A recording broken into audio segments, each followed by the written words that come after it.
John 14. In my Father's house, there are many rooms. I don't have a lot of time. I don't have time to edit this video. We're not going to do any fancy intros or anything like that. Your Sunday antisocials are coming. They're recording, or they're being processed right now. They're already recorded. They're going to be uploaded immediately. But I wanted to do this first because I had, this has been troubling me all week, and it's Father's Day. And this subject, I've recorded this several times now. I keep deleting it because I disclaim too much. I try to backpedal and not say what I really want to say. And this subject is pretty central to the Gribley ethos, the Gribley's folly philosophy. It's been in the news this week, and it's been bothering me. And the Sunday antisocials are the time when I talk about things that bother me, right? Like Derek Tan. But also in the Sunday antisocials, I'm going to talk about conspiracy theories and why we shouldn't dismiss them out of hand. And that is the exact conversation I had with a friend of mine back in 2015 about the conspiracy theory surrounding Jade Helm 15. Do you guys remember this? This was great. There was an Obama-era military exercise in 2015 called Jade Helm, and it was the military was practicing covert operations in urban and suburban places, and right-wing conspiracy theorists who were just sure that Obama was going to suspend elections, institute martial law, and therefore be dictator for life, I wasn't one of them, I didn't believe it, but they knew that Jade Helm was going to be how he was going to do it. At the time, there were all these Walmarts closing down, right? And some of them were closing down for rather mysterious reasons, plumbing problems, stuff like that. And so the conspiracy theorists said, these are going to be FEMA camps.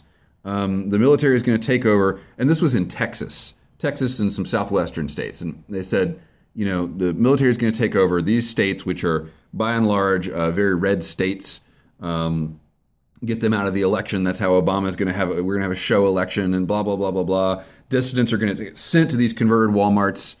And here it is, Antichrist, end of times, chemtrails, all that stuff. I didn't believe it, but I was having this conversation with a friend about it.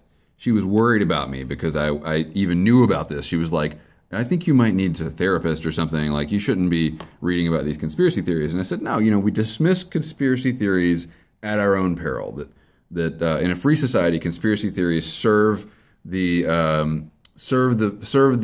free exchange of ideas by being the outer limit of what we can exchange, right? And if we can talk about this, we can talk about anything. So that's all well and good. And then this week, I'm scrolling through the news, right, which I try not to do, but I'm scrolling through the news, and I see this thing from the Washington Post, and NPR had it, and NBC, and all the other lamestream media, fake news outlets, they all had it.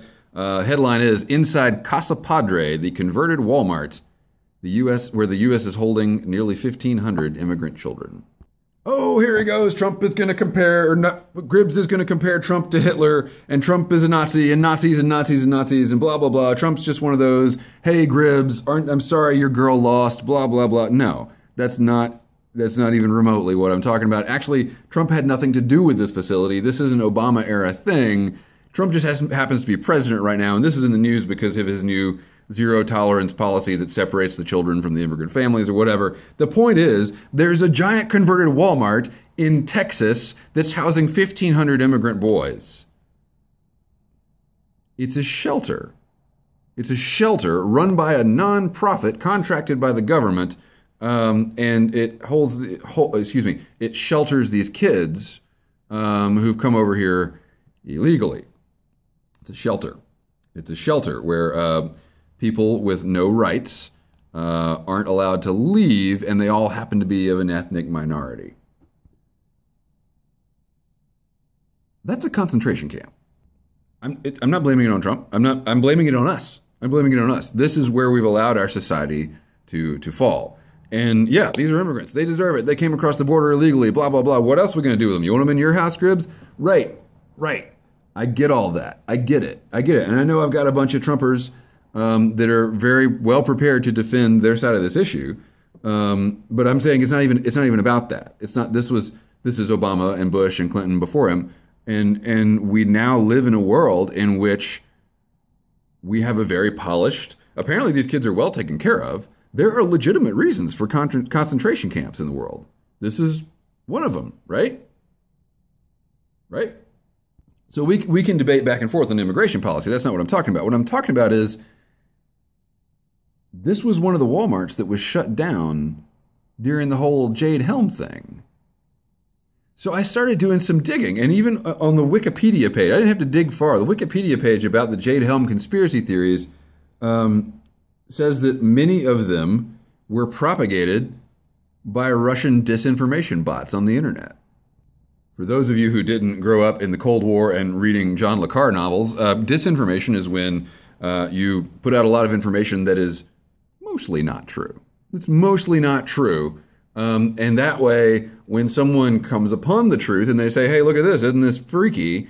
They sound like crazy people because of all the other, if I believe in Bigfoot and chemtrails, and then I come to you and I say, maybe cigarettes cause cancer, you can say, conspiracy theories. So I guess what I'm trying to say is I'm trying to defend myself when I talk about these things on the channel because, I feel like the channel, we have like a rapport, we have this rapport where we can talk about crazy stuff, but we laugh about it, right? Because it's crazy, except this ended up not being crazy. This is one of hundreds of facilities. I don't know what the deal is. I don't know where all these facilities are. No one knows. No one knows. But this one, in this converted Walmart in Texas, this is an actual, by God, concentration camp.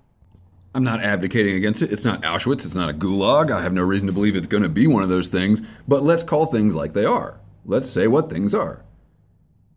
We've come to this point where our society is so affluent and the society beneath us geographically and economically is so poor that we have to have concentration camps to handle the people that are willing to take this journey across the country / intent on breaking the law, however you want to picture it. I don't care what you want to do about these people politically, immigration policy, whatever, Trump, build a wall, lock her up, whatever. I don't care.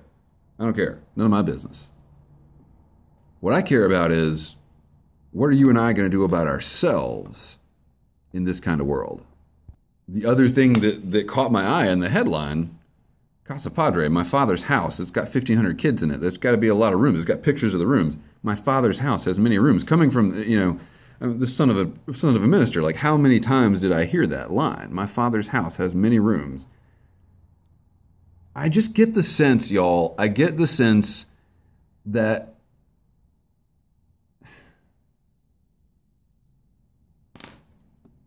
what I really want to say is that this is book of life and death stuff. This is the kind of thing that you wake up one day and you've got a facility like this in your country and you have to decide where you stand on it. When Auschwitz was liberated, they took the townspeople to the camp and showed them what had gone on there. Of course, they knew what was going on there, but they all could tell themselves that they didn't know. I'm not saying anything's going on here. But this place exists. And things are good right now. Things are good. There is no Reichstag fire. There's no, two-front war. There's no, things are good, right? We're having a good time. The economy's booming. We're going to end the Korean War. Everything's good. What happens when things aren't so good? The point of the story is that the facility is almost full. And now we're adding 4- and 5-year-olds because of the new Trump policy and blah, blah, blah, blah, blah. What do we do with all these other kids? This one's just for the boys. Where are the girls? One day you wake up and you realize that we are well and truly through the looking glass. And I think this was one of those days for me. I mean, I've had plenty of those days since 2016 where I'm just like, I don't recognize my country.